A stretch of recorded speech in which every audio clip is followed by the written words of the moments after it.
सख ग्रे बस्ता दस्तवती हर रोज मनी मातो पिता सख ग्रे बस्ता दस्तवती हर रोज कन पर जावता बर्बाद मनी चुके निशाह सोच कन पर जावता बर्बाद मनी चुके निशाह सोच मनी मातो पिता सख ग्रे बस्ता दस्तवती हर रोज कन पर जावता बर्बाद मनी चुके निशाह सोच।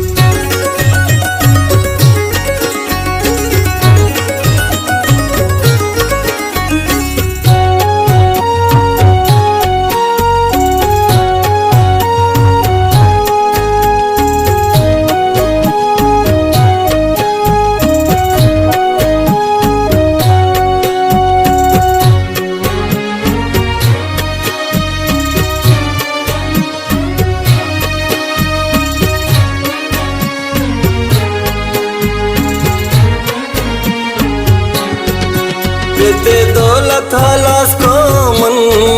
वती दुनिया बाबा दाता मनी माता शुतो पिंड मनी तरया के सरदाता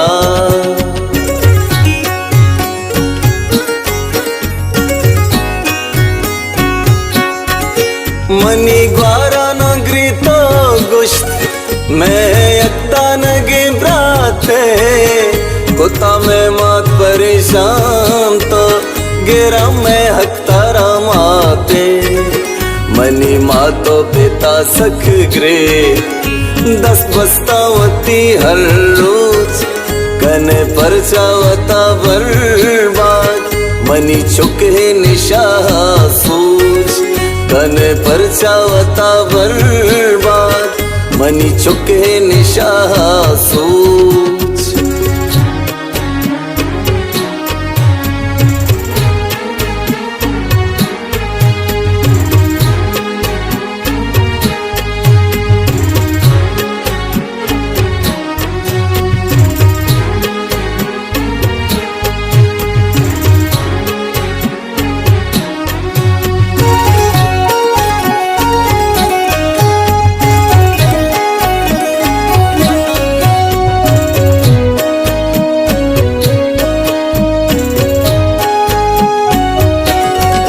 निशा है आ तेरा हर रोज चेता टिनक महाकूटा मना हम साहे गांजत के सिया काया मजर लूटा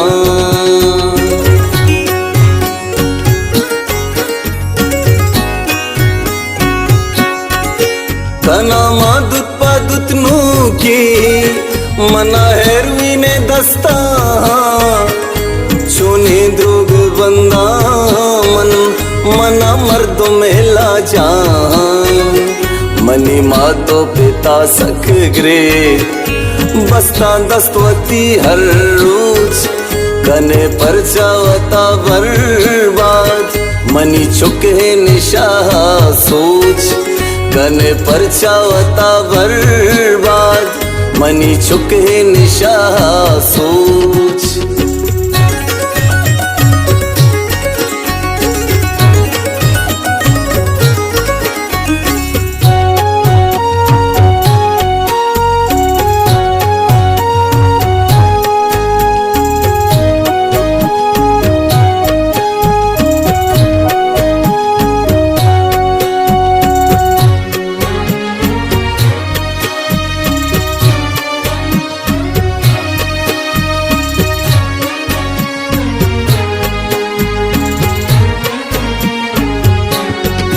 मना रद्दात स्वालिया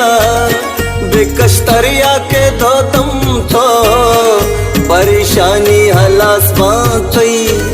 न जाने हिच पदा गम तो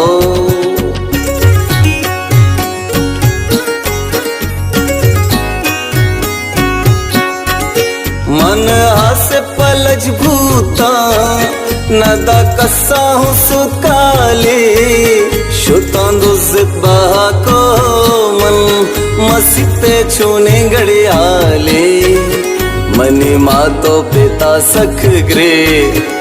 बस्ता दस्तवती हर रोज कन पर चावता बर्बाद मनी चुके निशा सोच कन पर चावता बर्बाद मनी चुके निशा